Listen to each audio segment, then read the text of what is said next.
Hello everyone. So today we are going to continue our topic of complex sentence by using noun clause, and in which we have already discussed the condition of that, what, if or whether. Other than that, there are several other conjunctions such as another remaining WH type words, but in the case of other WH type words, there is no proper condition. That means there is no particular condition like that. In the other WH type words, we need to keep in our mind two simple conditions, and we can use any of the sentence, any of the conjunction for making the sentence. So for first condition is that sentence one should be in imperative sentence and second sentence should be in WH type questions. हम लोगों ने discuss किया था कि if और weather की क्या condition थी कि जो फर्स्ट सेंटेंस होता है वो अफर्मेटिव में होना चाहिए, असर्टिव में होना चाहिए, और दूसरा जो होना चाहिए वो येस नो टाइप क्वेश्चन में होना चाहिए. यहाँ पे क्या कंडीशन है कि पहला सेंटेंस इम्परेटिव में होना चाहिए और दूसरा सेंटेंस जो है वो WH टाइप वर्ड क्वेश्चन में होना चाहिए, यानी डबल टाइप इंट्रोगेटिव में होना चाहिए. तो जो WH टाइप वर्ड से सेंटेंस में जो क्वेश्चन शुरू होगा उसी को हम यूज़ करके अपना जो सेंटेंस है, कॉम्प्लेक्स सेंटेंस है, उसको बना लेंगे. अब इसकी कंडीशन में जो हमें एक चीज़ याद रखनी है वो ये है कि जो पहला सेंटेंस होगा इम्परेटिव सेंटेंस, उसको तो एज इट इज़ लिख देना है, उसमें कोई चेंज नहीं करना है. फिर जो दूसरा सेंटेंस होगा जो भी क्वेश्चन वर्ड होगा, जैसे सपोज अगर हाउ से शुरू होता है, व्हेन से शुरू होता है, किसी से भी अगर वो उस तरीके से स्टार्ट हो रहा है, तो उस इम्परेटिव सेंटेंस के बाद हम उस वर्ड को लिख देंगे. अब जो नेक्स्ट पार्ट है वो ध्यान देने वाला है. उसमें हमें क्या करना है कि हमारा जो स्ट्रक्चर इंट्रोगेटिव में है उस स्ट्रक्चर को हमें असर्टिव में चेंज कर देना है. मतलब ज़्यादा कुछ नहीं करना है. जो WH टाइप वर्ड के बाद हमेशा हेल्पिंग वर्ब आती है, फिर सब्जेक्ट आता है, उसे ही चेंज करके हमें पहले सब्जेक्ट लिखना है और फिर हेल्पिंग वर्ब लिखनी है, जैसा कि हम नॉर्मल सेंटेंसेस में करते हैं. जैसा कि मैंने क्लॉज में भी बताया था कि WH टाइप वर्ड जब कंजंक्शन में यूज़ होता है तो उसके बाद सब्जेक्ट आता है, और WH टाइप वर्ड जब इंट्रोगेटिव क्वेश्चन फॉर्म में यूज़ होता है तो उसके बाद हेल्पिंग वर्ब आती है. ये बात हमेशा दिमाग में रखना है कि कंजंक्शन के बाद सब्जेक्ट आता है. बस कुछ ऐसे कंजंक्शन होते हैं जिनमें ये कंडीशन फॉलो नहीं होती है, जैसे नो सूनर के केस में.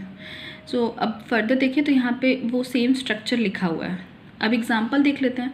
तो इम्परेटिव सेंटेंस क्या होता है, जिसमें हम जिसको जो वर्ब की फर्स्ट फॉर्म से स्टार्ट होते हैं. जैसे यहाँ पे लिखा हुआ है टेल मी, तो फर्स्ट सेंटेंस तो यही है टेल मी, और सेकेंड सेंटेंस क्या है, where have you put my book. तो अब यहाँ पे क्या है, WH टाइप वर्ड लिखा हुआ है वेयर, उसके बाद क्या लिखा हुआ है, हेल्पिंग वर्ब लिखा है, और फिर सब्जेक्ट लिखा हुआ है. दैट मीन्स कि ये हमारा डबल टाइप इंट्रोगेटिव सेंटेंस है. अब जब हम इसे चेंज करेंगे तो ये हमारा क्या बन जाएगा, टेल मी. जैसा मैंने पहले बताया था कि जो इम्परेटिव सेंटेंस है उसको वैसे ही लिख देना है. फिर जो WH टाइप वर्ड है, जैसे यहाँ वेयर है WH टाइप वर्ड, तो वेयर को एज अ कंजंक्शन हम यूज़ करेंगे, तो वेयर हमने वैसे ही लिख दिया. अब उसके बाद से मैंने क्या कहा कि जब कंजंक्शन की तरह WH टाइप वर्ड यूज़ होगा तो उसके बाद हम सब्जेक्ट लिखेंगे और हेल्पिंग वर्ब बाद में लिखेंगे, जैसा कि एग्जाम्पल में दिख रहा होगा. तो ये सेंटेंस पूरा क्या बन जाएगा, tell me where you have put my book. तो ये सबसे ईजीएस्ट फॉर्म है. इसमें कुछ नहीं करना है, हमें ये भी नहीं समझना होता है इसमें कि हमें कौन सा कंजंक्शन लगाना है या क्या कंडीशन होगी. नहीं, जो भी अगर हमें इम्परेटिव सेंटेंस दिखता है तो हम इम्परेटिव के साथ इसको जोड़ करके और आगे का सेंटेंस जो है वो एज इट इज़ लिख देंगे. सेकेंड मतलब जो WH टाइप वर्ड है वही हमारा कंजंक्शन हो जाएगा. तो हमें ये सोचना नहीं है कि कौन सा कंजंक्शन लगाना है, कंजंक्शन दिया होगा.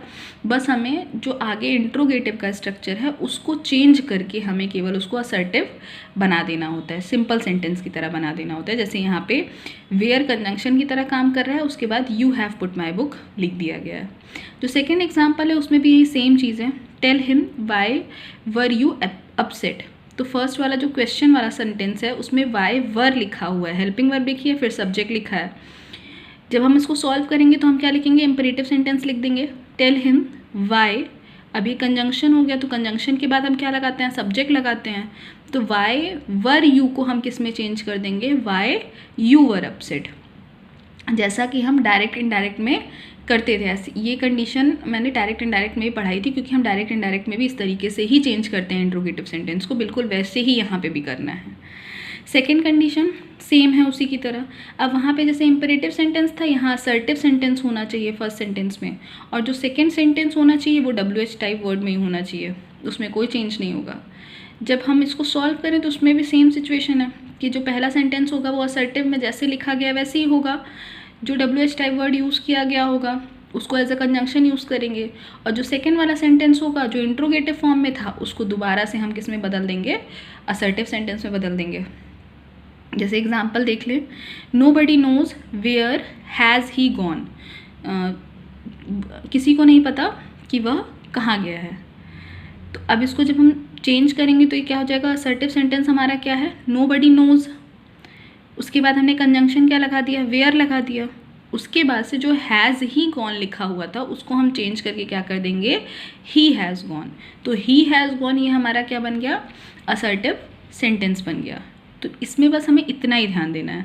अब यहाँ पे कोई भी कंजंक्शन हो सकता है, जैसे वेयर की जगह अगर सपोज कोई और सेंटेंस है तो वहाँ हाउ भी यूज़ हो सकता है, वहाँ पे व्हेन भी यूज़ हो सकता है, व्हेन हैज़ ही गॉन इस तरीके से लिखते तो वेयर की जगह व्हेन लगा देते, तो इसमें कोई परेशानी वाली बात नहीं है, ईजी होता है।